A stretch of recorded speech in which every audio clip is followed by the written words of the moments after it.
Bismillah. Assalamualaikum warahmatullahi wabarakatuh. Alhamdulillahi rabbil alamin. Wassalatu wassalamu ala ashrafil anbiya'i wal mursalin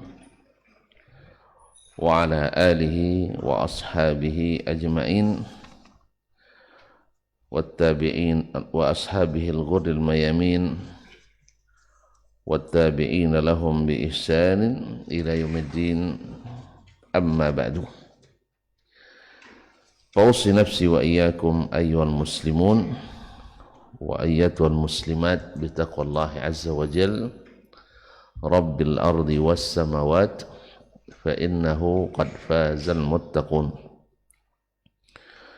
يا أيها الذين آمنوا اتقوا الله حق تقاته wala tamutunna illa wa antum muslimun.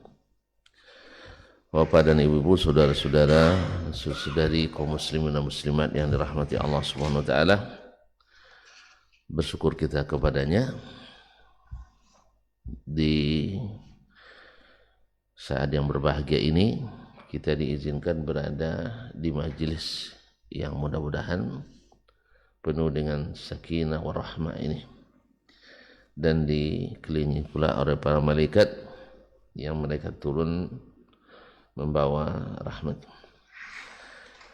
Dan kita juga berharap mudah-mudahan salat kita, amal ibadah kita diterima, doa, harapan dan permintaan kita dikabulkan.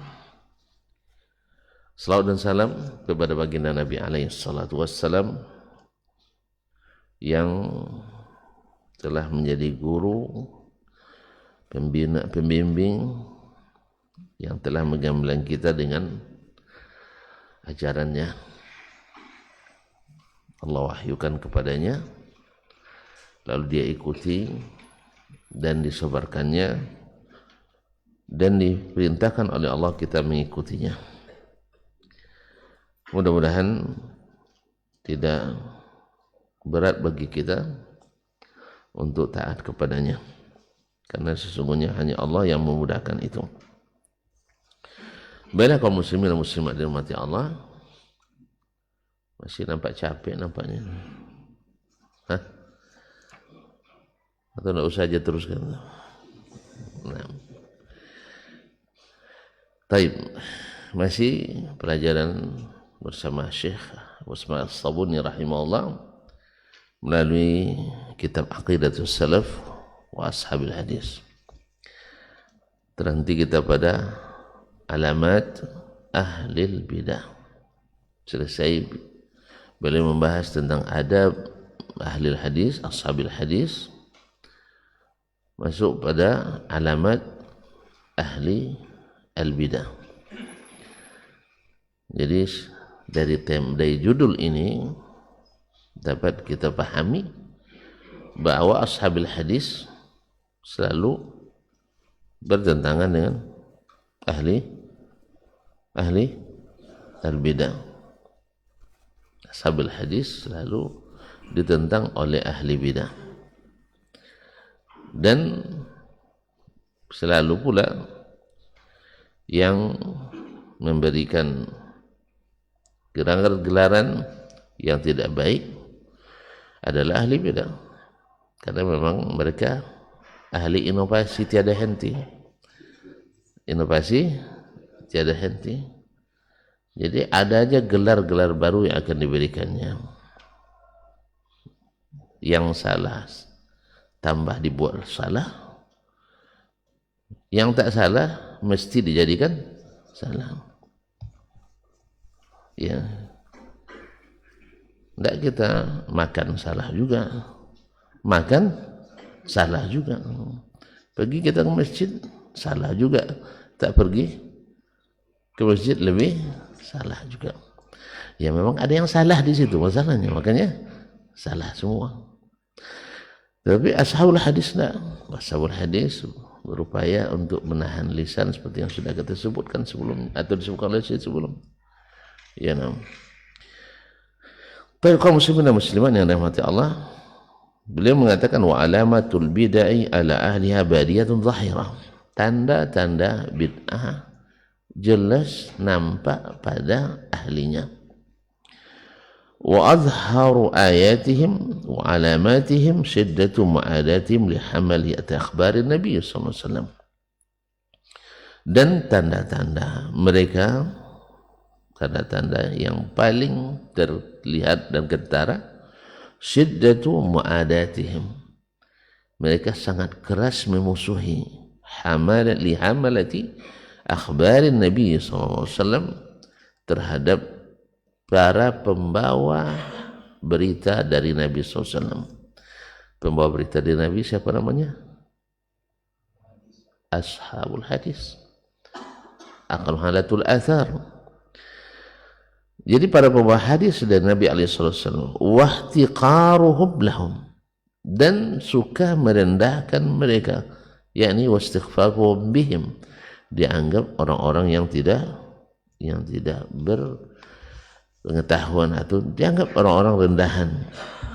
Wa tasmiyatuhum iyyahum hasyawiyatan, dan menggelari mereka sebagai orang-orang hasyawiyah, ilmunya hanya sekedar kulit saja, ilmunya hanya sekedar kulit saja, tidak sampai pada isi. Ya jangankan kepada para pembawa hadis, para nabi saja mereka kadang-kadang mengatakan, ya ungkapan entah mereka sadar atau tidak, bahwa para nabi itu berhenti hanya sampai di pantai saja, sedangkan para wali itu sampai menyelam ke dasar laut. Berarti mana yang lebih hebat? Nabi lah.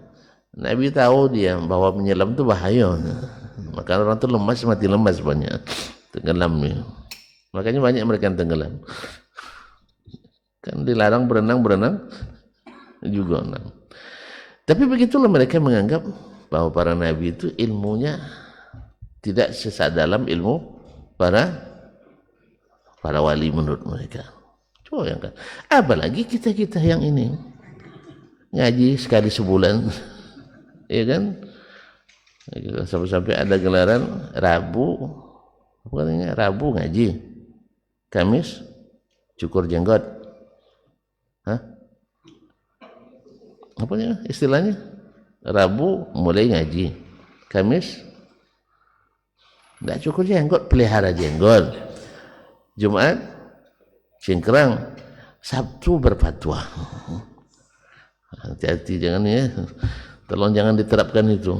Ngaji Rabu, Kamis sudah cukur, pelihara jenggot, Jumat potong celana, Sabtu buka majelis fatwa. Hati-hati. Nah, tapi itu gelar yang disebutkan. Padahal bukan itu sebenarnya. Rabu ngaji, tahu kita ini ilmu sunnah Nabi. Di antaranya adalah jenggot itu kan. Maka besok dan mulai tumbuh, ya kan, itu dibiarin dulu tumbuh, asal tumbuh dikit cari pisau, ya kan, pisau cukur. Kalau enggak dibiarin. Kemudian hari Kamis dapat lagi kaji baru bahwa menutup mata kaki adalah dosa. Kecil apa besar? Itulah nganggap kecil rupanya, maka dosa besar lah, karena diancam neraka. Kan salah satu dosa besar cirinya diancam masuk neraka atau tidak dipedulikan Allah pada hari kiamat. Dan itu ada pada isbal. Allah tidak memperhatikannya pada hari kiamat. Dan paling ringan adalah masuk neraka. Soalnya, walaupun sebagian mengatakan bersyarat, SKB, syarat ketentuan berlaku. Bila sombong baru dosa, kalau tidak sombong tidak berdosa. Ini pembahasannya di bab. Yang penting ini yang sebenarnya terjadi. Nah, besok Sabtu nampak kawan, apa yang gue dicukurinya, dianggap itu berapa? fatwa padahal berdakwah. Tapi yang namanya orang benci, orang tak suka, tadilah makan salah, tak makan salah. Suruhnya kita duduk salah juga. Habis suruh lagi berdiri salah lagi. Itu ngapa aja? Pokoknya mati aja lah. Jangan sampai ada kamu di sini. Jadi asal masih hidup. Jadi semuanya salah, semua salah. Ngaji salah, tak ngaji salah. Tahu dia mati. Ya. Dan mati pun salah, apa copek no mati. Jadi kaum muslimin dan muslimat dan hati Allah. Begitulah ciri-ciri orang yang ahli bid'ah. Memang berinovasi tiada henti. Inovasi tiada henti. Mencari hal-hal yang bisa menyudutkan ashabul hadis. Makanya itu sepanjang waktu. Makanya dituliskan oleh nama ciri ini, karena memang itu yang terjadi. Imam Ahmad dianggap tidak berilmu oleh Ahmad bin Abi Du'ad sampai diadukan kepada dilaporkan kepada penguasa, 4 khalifah, sampai menyiksa Imam Ahmad bin Hanbal, dicambuk sampai kencing darah. Jelas ya? Imam Ibnu Taimiyah rahimahullah juga dilaporkan kepada penguasa sampai dipenjara 2 kali dan meninggal dalam penjara. Kenapa? Karena membawa hadis-hadis Nabi alaihi salatu wassalam. Tapi fitnah mereka adalah memecah belah umat. Tahu tak tuan-tuan bahwa mereka menganggap Ibnu Taimiyah ahli bid'ah? Tahu kan? Tidak tahu ya? Ayo kita ke sana. Bagi mereka Ibnu Taimiyah ahli bid'ah kan sampai hari ini. Pengikut Ibnu Taimiyah adalah ahli bid'ah. Antum tanpa terasa pengikut Antum tanpa terasa pengikut Ibnu Taimiyah. Kenapa? Suka memecah belah. Karena memang di saat yang hidup adalah akidah-akidah khurafat, akidah-akidah TBC, tampil Ibnu Taimiyah sebagai ahli pengobatan TBC. TBC apa? Takhayul, bid'ah, khurafat. Tampil dia, tentu dia yang diserang oleh para penyebar virus TBC itu. Sekarang banyak tak TBC? Banyak tak TBC? Kira-kira penyebar TBC senang tak nengok dokter spesialis anti TBC? Senang tak? Pasti. Ini mengacaukan strategi ahli TBC. Jadi hidup Ibnu Taimiyah di masa itu. Imam Ahmad dihidup kapan? Di saat sedang gencar-gencarnya kaum liberal menerjemahkan kitab-kitab filsafat Yunani. Banyak para petinggi yang dekat dengan para ilmuwan yang dekat dengan para petinggi terpapar pemikiran filsafat tadi. Tentu Imam Ahmad adalah tokoh paling terhormat di antara ashabul hadis. Mau tidak mau dia memang harus tampil. Sebab kalau tidak umat tersesatkan. Yang namanya di depan kena tackle, kena diving, kena jingkang, resiko. Mana yang lebih sering kena tackle, striker apa back? Iya. Sekali-kali kiper kan. Itu. Jadi kalau muslimin dan muslimat harus yang maju ke depan memang harus berhadapan. Lalu digelarilah Imam Ahmad sebagai mubtadi'. Apa artinya mubtadi'? Ahli bid'ah. Mereka bilang tidak boleh bid'ahkan, tapi mereka suka membid'ahkan ahli sunnah. Selalu semboyannya tidak boleh saling membid'ahkan, tidak boleh saling menyalahkan. Kan masih ingat kisah seorang petinggi, orang besar nih, diwawancara di televisi resmi pemerintah di luar negeri tentang masalah pluralitas beragama. Oh, kita di sini menganggap paham pluralitas beragama, semua pemikiran, semua pendapat tidak boleh disalahkan asal ada yang berpendapat. Masya Allah, mantap ya, mantap ya. Bisa dia bilang gitu kan? Bisa enggak? Nggak ada 13 detik aja. Lama 13 detik Ustaz. Coba hitung Ustaz, 13 detik. Hah? 13 detik. Sang presenter penanya, kalau begitu di sini boleh enggak orang Wahabi? Wahabi enggak bisa. Tapi tuan, orang liberal bebas. Orang tidak mengakui Tuhan bebas berpendapat di situ. Atau orang nak menyatu wahdatul wujud dengan Tuhan bebas di situ. Tapi pas Wahabi enggak. Wahabi pendapat apa tidak? Pendapat enggak? Hah? Aliran enggak? Enggak ngaku rupanya. Iya, kan katanya tadi bebas berpendapat. Nah, ini masuk pendapat enggak? Pendapat. Ya, orang Islam enggak? Ragu nampaknya. Kalau enggak Islam nanti salat bahaya di Masjidil Haram. Enggak sah salatnya. Berarti orang Islam. Karena Islam, maka hormati pendapatnya. Kan Anda yang mengatakan pluralitas tidak boleh saling menyalahkan. Kalau saya tidak setuju, mohon maaf, saya tidak setuju saya dengan perkataan tidak boleh menyalahkan. Yang tidak boleh itu mengungkit-ungkit kesalahan, mencari-cari kesalahan yang tidak salah, yang seperti tadi, togak salah, duduk salah, tidur salah, itu nggak boleh. Togak tidak boleh, duduk tidak boleh, diam tidak boleh, bercakap tidak boleh. Itu apa yang boleh? Mati itulah. Jadi kamu semua yang salah boleh disalahkan, silakan. Makanya kita seperti yang sering saya katakan, ngaji itu mutu berani diadu. Masih ada iklannya. Iklan rokok tuh Ustaz. Jadi kita antum nak nyalakan, ayo silakan, salahkan aja. Saya tidak akan merasa rendah kalau antum salahkan. Tapi yang nyalahkan yang benar juga tidak boleh. Buktikan dengan dalil. Dengan dalil.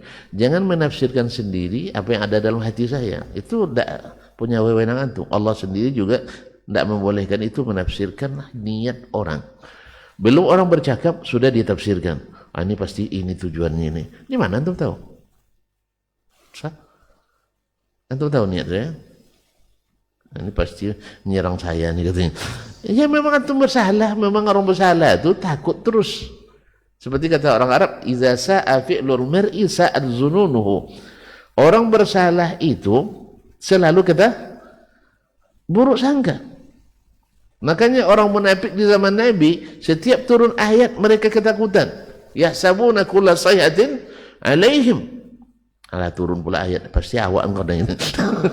Dan ngaji pula pasti kita yang diserang. Asal ngaji kita pasti tujuan aku nak nyerang lagi, pasti menyerang. Ya Syekh, orang yang tidak bersalah, ya, atau orang yang tidak sengaja berbuat salah, tidak ada ketakutan. Makanya kaji silakan, tapi bantah dengan dalilnya, jangan dengan subhat dan fitnah. Dengan subhat dan fitnah. Oh, ini pasti kajinya memecah belah umat. Buktinya orang tambah banyak. Gitu? Jadi kaum muslimin dan muslimat dirahmati Allah. Jadi kata Syekh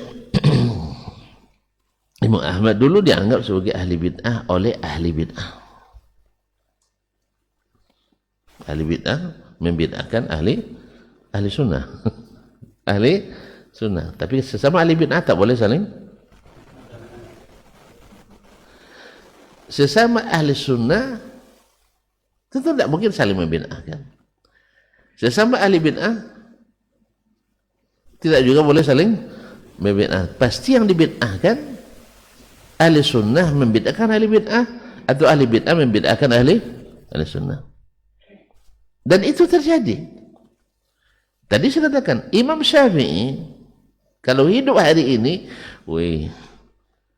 pasti dianggap Wahabi itu.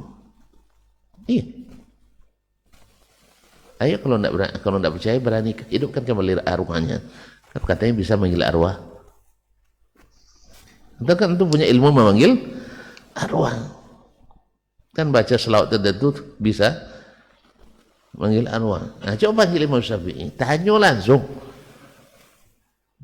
Tanya langsung, kita buktikan. Pak Imam, ini kami berselisih pendapat nih, kata Ustaz Dasman, Imam anti ilmu kalam. Menurut kami, Imam adalah ahli kalam, sama akidahnya dengan kami. Mana yang botolnya? Kan itu. Kalau perlu, kumpul seluruh kita di lapangan besar, ya kan? Hari penentuan pendapat Imam Syafi'i. Katanya bisa menghadirkan arwah. Kalau kita enggak. Kita hanya tahu pendapat seseorang dari apa yang dia ajarkan kepada muridnya dan apa yang dia tuliskan dalam kitabnya. Dan ingat, pada umumnya orang menulis bahasa zahir, bukan bahasa batin. Jadi tulis lain pula paham dado jarang tulis, kecuali ada dalil dan karina yang kuat. Iya nak? Antum bercakap di rumah pakai bahasa ta'wil atau bahasa zahir semuanya? Hah? Zahir. Ke sini ya memang ke sini, ke sana memang ke sana. Duduk ya duduk, tegak ya tegak. Sah? Mati? Jangan dulu. Baik, wa ta'iyyahum hasyawiyatan wa jahalatan. Disebut hasyawiyah, orang yang tahu kulitnya saja, wa jahalatan, orang jahil. Dibilang bodoh, tidak menggunakan otak, kan biasa kan? Saya kita dengar. Saya tidak pernah dengar ya, alhamdulillah. Ya kalau tidak pernah dengar itu namanya afiyah. Antum kalau sempat tidak pernah dengar orang memburukkan diri antum, syukur sama Allah. Sah? Ini kalau kita dibilang orang tidak baik, panas kepala kan? Panas tak telinga? Syekh, dibilang sama orang bongak misalnya, panas tak telinga? Panas tak? Nah, jadi kalau antum tidak pernah kalimat itu, tidak pernah antum dengar, bersyukur sama Allah, antum fi afiyah.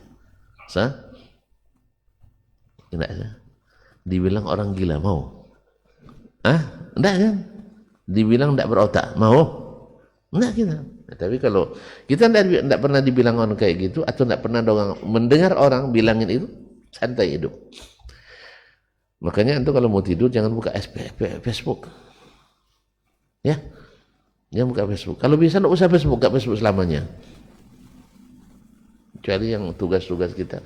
Hanya apa pun tidak buka Facebook. Buat laporan kerja harus melalui. Nah itu. Diminta berapa Facebook yang anda turunkan. Ya, harus di media massa kan. Itu masalahnya.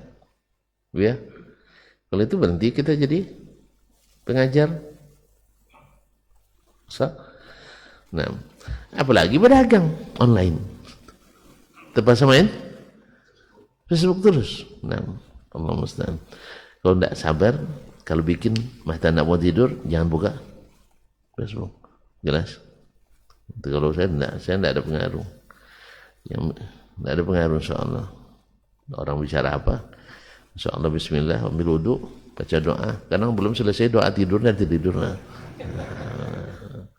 Ya, ini nikmat. Alhamdulillah. Ya. Belum selesai baca doanya sudah tidur. Alhamdulillah. Walaupun orang ribut-ribut di Facebook, ribut aja lah mereka. Biar mereka tidak tidur, kita tidur aja. Pas waktu makan, biar mereka tidak makan, kelahi, kita tetap makan. Pas zikir, kita tetap berzikir. Ya, jelas? Jadi jangan pikir. Memang gua pikirin. Nanti naik asam urat. Wa zahiriyah, dianggap pahamnya hanya tekstual, kaum tekstual. Kan itu. Tidak apa-apa bilang tekstual, tidak masalah. Memang asal bahasa itu tekstual memang. Asal bahasa adalah tekstual. dan orang memahami secara tekstual pada umumnya itu yang lebih selamat daripada semuanya di kontekstual. Itu pada umum selamat. Ya, kita urudut seluruh ilmu yang datang dari Allah dan Rasul sallallahu alaihi wasallam semuanya adalah tekstual, hanya sedikit yang dikontekskan. Makanya umumnya orang memahami sesuatu dari teks, bukan dari ayam berkonteks. Kan ya? Atau nengok telur ayam, nengok telurnya pasti, atau dengar ayam berkoteknya pasti. Kata orang kan telur satu seribut sekampung. Kan ya? Dengar ayam berkotek langsung ada telur. Dengar ayam berkotek langsung ada telur. Belum. Tapi kalau nampak, ya langsung ada. Nah, jadi tidak semuanya mesti dikontekskan. Nah. Wa musabbiha dianggap ahli tasbih. I'tiqadan minhum bi akhbari Rasulullah sallallahu alaihi wasallam annaha bima'zilin anil ilmi. Kenapa? Mereka itu berkeyakinan bahwa hadis dan berita dari Nabi itu jauh dari ilmu. Jauh dari ilmu. Menurut mereka ilmu itu yang mereka pikirkan, mereka yang khayalkan. Itu menurut mereka ilmu. Contoh, ketika datang hadis bahwa Nabi SAW mengatakan matahari tenggelam, pergi bersujud kepada Rabbnya. Kalau tuan-tuan percaya enggak? Enggak percaya ya? Enggak percaya? Kenapa enggak percaya? Hah? Kenapa enggak percaya? Oh, percaya. Subhanallah. Iyo tidak? Tidak juga. Orang beriman, ya perawi hadis ini tidak pernah menafsirkan ini hadis sesuatu tidak bisa gara-gara tidak sesuai dengan akal. Tapi mereka ahli al-bidah akan menolak. Apa sebab? Menurut mereka mustahil. Kenapa mustahil? Tidak termakan sama akalnya. Masa sujud lalu dibayangkannya sujud ada telapak tangan, ada konyang, ada lutut, ada ujung-ujung jari, ada pada matahari. Hah? Ada pada matahari? Ada keningnya? Ada gambarnya tuh. Gambar orang. Matanya aja ya. Masa bisa sujud gitu ya. Jadi mereka tidak bisa membedakan antara mustahil dengan mustabad. Mustahil itu memang 1 tambah 1 sama dengan 1. Itu yang mustahil memang. Bahwa ayah lebih muda dari anak, bukan ibu. Kalau ayah dengan ibu biasa aja tuh nikah dengan janda. Itu biasa. Ayah lebih muda dari anak. Ada? Ada enggak? Jangan-jangan tuan-tuan yang bilang pemuda itu, gimana setelah menikah? Weh, kalau saya tahu begini indahnya menikah, saya menikah lebih dulu dari ayah saya. Ini memang mustahil ini. Ayah lebih dulu nikah dari anak, kecuali istri kedua itu lain lagi. Nah, maksudnya ayah lebih anak lebih dulu menikah dari ayah yang nikah dengan ibunya, itu maksudnya. Kan mustahil kan? Mustahil enggak? Tayyib. Antara sesuatu yang disebut mustabad aklan, secara akal menurut mereka jauh. Gimana pula matahari itu sujud? Kita katakan, antum pernah enggak sakit? Pernah. Tidak bisa berdiri solatnya, duduk pun tidak. Gimana antum sujud? Berbaring ya? Kedipkan mata? Sujud antum aja dari satu keadaan yang lain berbeda. Masa mustahil matahari sujud dengan cara yang berbeda, selesai. Karena kalimatnya Nabi bilang sujud kepada Rabbnya. Gimana sujudnya? Allah yang tahu. Antum kalau sudah mati tenggelam, matahari tenggelam kan mau tidur antum kan? Iya enggak? Tuh habis itu orang tidur masa ngurus bola matahari sujud. Jadi oleh sebab itu kaum muslimin ini tidak masuk mustahil aklan, tapi mustabad iya. Mustabad itu artinya jarang diketahui oleh akal. Gimana pula caranya? Tidak tahu antum. Tapi terjadi. Sama dengan sujud malaikat kepada Adam. Orang mengatakan ini mustahil. Tidak mustahil. Apa sebab? Ini perintah Allah. Perintah Allah. Jelas ya? Kalau Allah yang suruh, dia tidak syirik. Tapi kalau Allah larang, jadi syirik.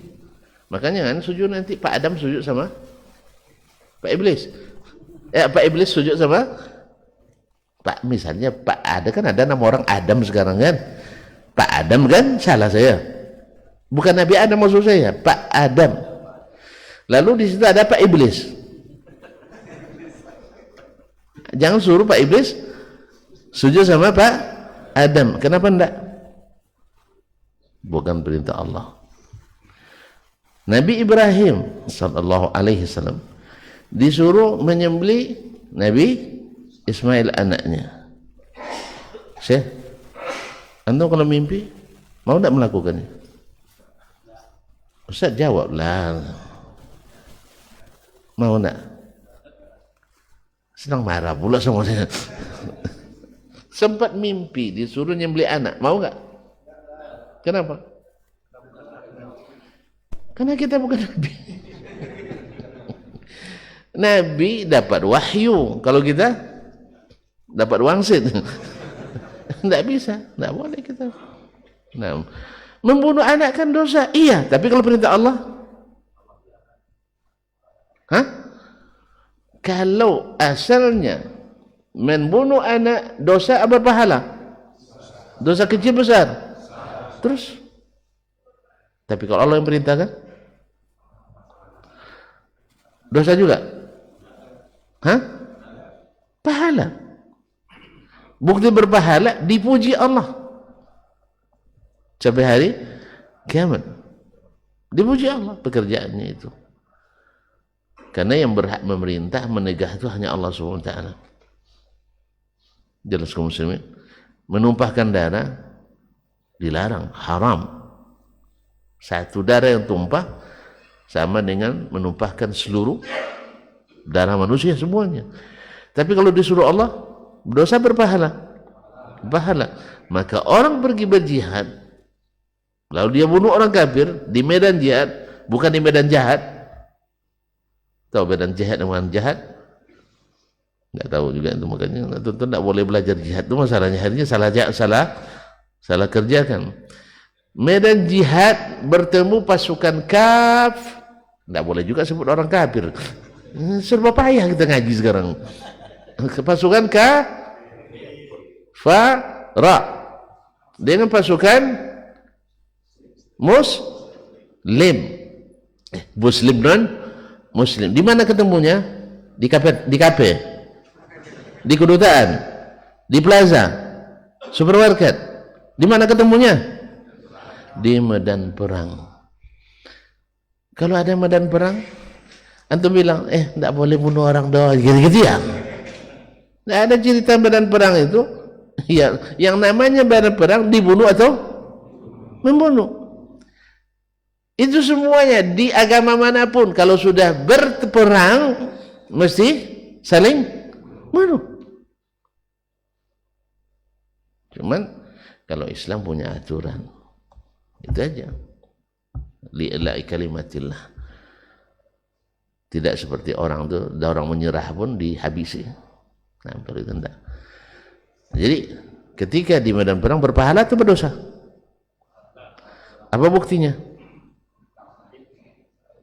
Enggak, bunuh orang. Kalau gitu terbunuh namanya gitu tuh. Ya mati syahid. Kalau bunuh orang di medan tempur, saya membunuh orang di medan perang, bagus atau buruk? Siapa yang bilang? Syekh, antum di sejarah negara manapun, bangsa manapun, agama manapun, ketika mereka berhasil membunuh musuh, terpuji atau tercela? Terpuji. Misalnya si fulan, pahlawan nasional dalam satu pertempuran. Ini kan Indonesia merdeka.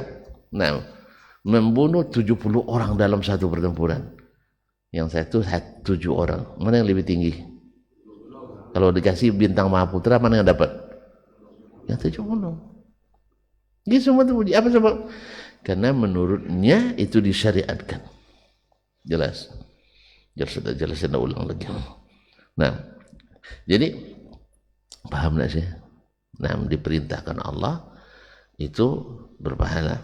Tapi kalau dilarangnya jadi dosa. Jadi orang itu menuduh ashabul hadis tidak paham karena hanya berpedoman pada hadis. Dia anggap hadis itu jauh dari ilmiah, dan itu disebutkan oleh mereka. Tidak bisa hadis saja, Quran hadis saja kita beragama tuh ji, itu belakang kita. Itu yang disampaikan oleh para ahli bid'ah itu. Karena gitu, makanya selalu yang diserangnya berpikirnya picik. Sah? Berpikirnya sempit, tidak menggunakan otak, tidak menggunakan akal dan sejenisnya. Terlalu letterless, terlalu tekstual. Nah, karena itu perkiraan mereka. Al-Quran dan hadis kalau tidak ditawilkan, kalau tidak dipreteli, tidak dibegini-gini, dipaling-palingkan maknanya, tidak ilmiah. Tidak ilmiah. Kita hanya letterless. Dan subhanallah, dan memang kesan ini ada pada ashabul hadis. Pada ashabul hadis. Kenapa mereka begitu? Karena Nabi yang bilang alaikum bisunnati. Taraktukum alal bayda lailuha kanariha la yazana illa halik.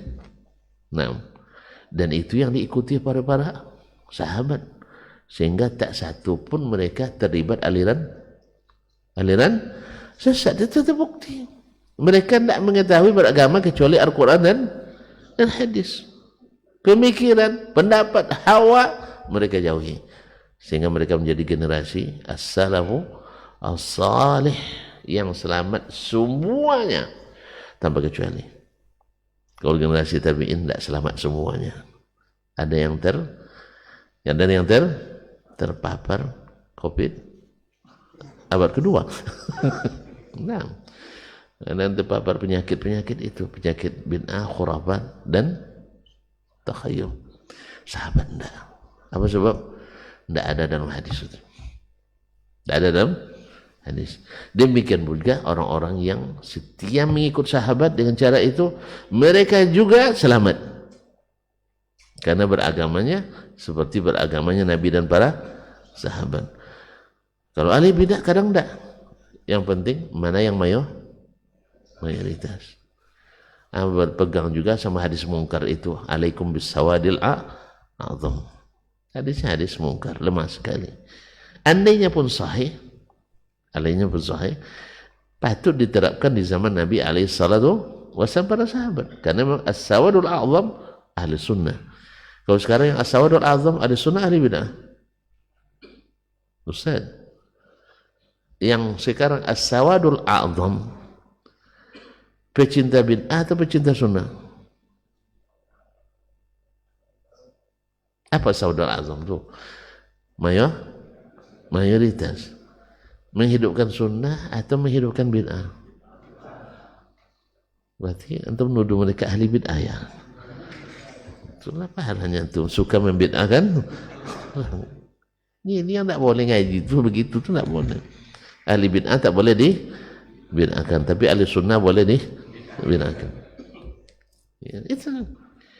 Jadi kalau ahli bid'ah itu kan bahaya kajinya. Tapi kalau ahli sunnah dibid'ahkan, itu yang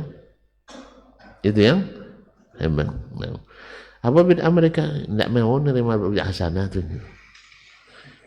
Tidak mau menerima bid'ah hasanah. Semua bid'ah dolalah bagi mereka. Itulah makanya disebut ahli bid'ah. Kalau kami tidak ahli sunnah murni. Apa sebab? Kami bisa menerima bid'ah hasanah. Jadi ahli bid'ah hasanah itu yang ahli sunnah. Tapi ahli sunnah hasanah itu yang ahli bid'ah. Ya kan heran, kan saya bilang tadi, namo sama-sama Ahmadnya.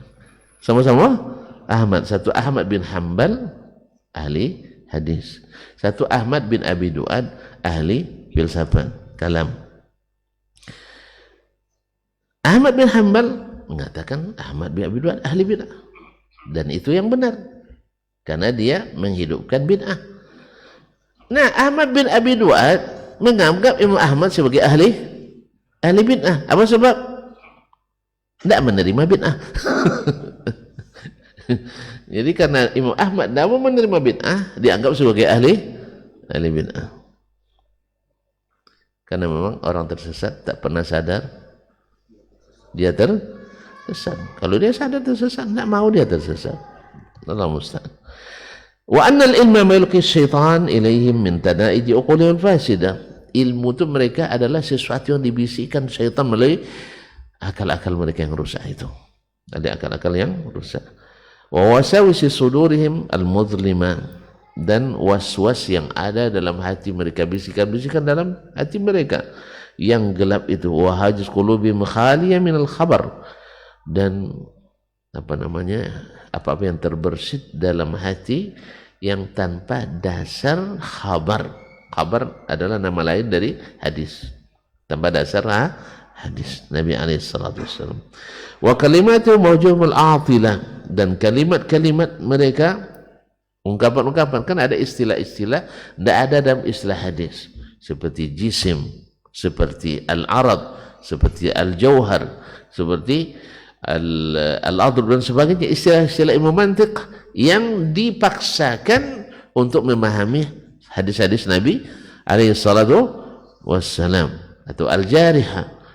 Akhirnya gara-gara keedah-keedah bid'ah itu mereka menolak hadis-hadis Nabi SAW.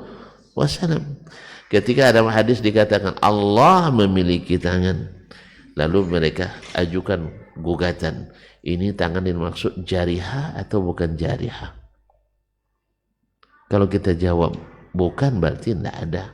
Kalau kita jawab iya, berarti kita menyamakan Allah dengan makhluk. Hanya mau dijawab salah, tak dijawab salah, karena mereka bikin masalah. Tidak ada istilah ini, tidak ada dalam Al-Quran, tidak ada dalam hadis. Mereka datangkan sendiri.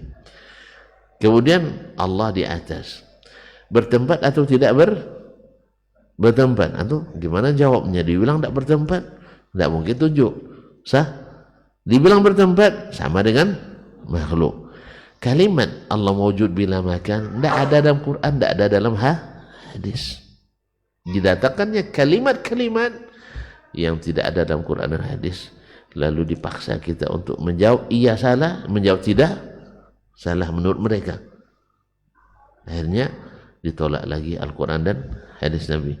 Ini semuanya adalah bisikan syaitan. Bisikan, ya kalau tidak ada Quran dan hadis kan syaitan. Tidak ada Al-Quran dan hadis berarti bisikan syaitan. Apalagi digunakan untuk menolak Al-Quran dan tidak menolak dosa, menakwilkan. Kan itu.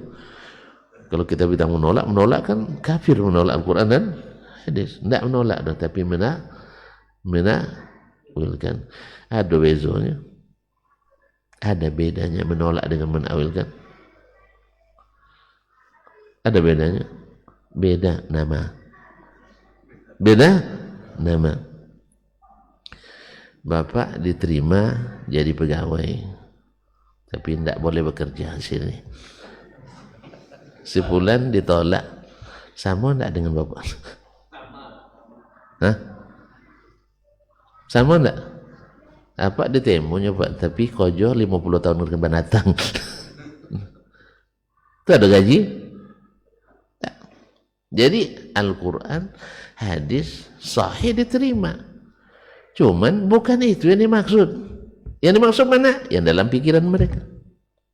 Artinya yang dipakai sekarang pikirannya atau Al-Qur'annya? Pikiran. Kan Allah katakan di atas, di langit. Dia bilang, enggak, pikiran saya tak terima. Lalu ditakwilkan kalimat itu, kekuasaannya yang di atas. Terus kekuasaan di bawah enggak ada. Enggak ada kekuasaan Allah di bawah. Wih, bumi ini di bawah apa di atas? Kekuasaan siapa? Ya Allah. Kalau memang itu yang dimaksudkan, untuk apa Allah bilang kekuasaan Allah di atas dan di langit dan di bawah? Jadi kekuasaannya di atas aras. Tidak matching bahasa, tidak pas. Ya, maksudnya logika yang sehat tidak menerima itu. Tapi apa boleh buat? Nah, kaum muslimin dan muslimat dirahmati Allah SWT, wa ubal subahum badahid, bahkan subuhat-subuhat yang lemah, al-batila yang batin. Ulaika alladzina la'anahu Allah fa asammahum wa ama'a absarahum. Mereka itulah ada orang yang dilaknat Allah, lalu Allah butakan mereka, Allah tulikan mereka, wa ama'a absarahum, dan Allah butakan pandangannya. Jadi barang yang jelas jadi tidak jelas. Barang yang sudah terang terdengar tapi seperti tidak kedengaran. Allah musta'an. Sedangkan orang-orang beriman tidak. Sami'na wa ata'na. Sami'na wa amanna. Karena bahasa Arab itu, Al-Quran itu turun dengan bahasa Arab yang dipakai sehari-hari oleh orang Arab. Tidak beda. Jadi sebagaimana antum memahami dari bahasa bicara seseorang dengan bahasa tekstual, seperti itulah Al-Quran juga dengan bahasa tekstualnya. Dengan bahasa, apalagi yang bersifat berita. Berita tidak menerima kias. Berita tidak menerima kias. Kalau ada orang, Masya Allah, mobil jatuh dari flyover, tapi tidak kena apa-apa. Tidak tergores sama sekali. Menurut pikiran antum, masuk akal enggak? Hah? Tapi beritanya seperti itu. Kalau sekarang antum bisa buktikan kan? Sekarang bisa enggak dibuktikan? Gimana cara buktikannya? Datang ke lokasi. Sah? Masa sedekat itu enggak bisa datang tuh. Flyover nih ya, pasar pagi. Datang ke situ. Oh iya ya, benar rupanya. Kalau enggak itu antum minta fotonya, sah? Dari seluruh sudut, memang tidak rusak sama sekali. Atau antum dapat berita dari orang yang antum percayai. Terus, dan benar seperti itu, masih antum juga bilang tidak masuk akal. Wih, sudah begitu, masih bilang juga tidak masuk akal. Dah tengok sendiri, tidak masuk akal. Akhirnya dah tengok sendiri, memang tak tergores sedikit pun. Antum bilang juga tak masuk akal. Ustaz, nasi basi taknya? Sejak semalam, tidak seminggu. Hah? Basi kan? Tapi istri antum bilang tak. Mana nasinya? Tengok, cium, tak. Rasa, tidak. Makan, dah 5 hari juga tak apa-apa. Tak menceret. Berarti antum bilang juga, pokoknya basi gitu ya. Nah, itu bahaya. Bahaya lagi gitu tuh. Nah, lah dicium, sah, lah dimakan. Tetap juga bilang basi. Di laut cuy juga bini dulu. Ayo bahaya tuh. Jadi kaum muslimin dan muslimat dimati Allah. Jadi kan itu namanya Allah tulikan telinga, Allah butakan mata, Allah sesatkan. Allah musta'an. Ini Allah yang memberitahukan pada kita. Nabi yang jelas pada kita. Sahabat mengikutinya dengan seksama. Tidak sesat mereka satupun. Masa orang-orang yang tidak mengikuti mereka lebih hebat daripada orang yang mengikuti mereka? Paham Ustaz? Paham Ustaz? Geleng? Ya, kalau paham kita selesai, itu maksudnya. Kan hari ini hari kemerdekaan. Dia tidak boleh ngaji-ngaji lama. Wa may yuhinillahu fama lahu min mukrim, innallaha yaf'alu ma yasha. Siapa yang Allah hinakan, tak ada yang bisa memuliakannya, dan Allah melakukan apa yang Dia kehendaki. Maka bersyukurlah kita ketika Allah memuliakan kita dengan melapangkan hati kita menerima berita yang datang daripadanya tanpa sedikit pun merasa berat menerima. Dia bilang begini, amanah. Dia bilang begini, sami'na. Soal bagaimana? La yus'alu amma yaf'al wa hum yus'alun. Allah tidak ditanya apa yang dia kerjakan. Kita yang ditanya apa yang kita kerjakan. Dia bilang begini, kita imani. Karena memang Nabi mengatakan yang sama. Sahabat juga menganggukkan hal yang sama. Itu kemana? Kita nak cari jalan yang benar lagi. Ke Aristoteles? Hah? Ke Socrates?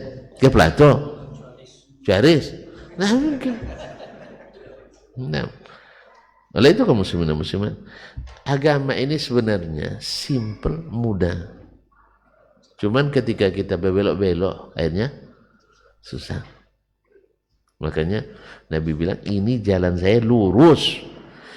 Tidak pakai gang-gang. Bahkan diingatkannya, yang masuk gang, ada setan di situ. Ada setan. Makanya yang suka masuk gang sering ke setanan. Nengok orang buat kebaikan, manyang. Selalu menjadi penghalang orang buat kebaikan. Karena syaitan tak pernah melihat yang baik itu baik, tapi suka menghiasi yang buruk seperti baik. Cukup begitu dulu pagi ini. Besok kita sambung lagi. Wassalamualaikum warahmatullahi wabarakatuh. Nah.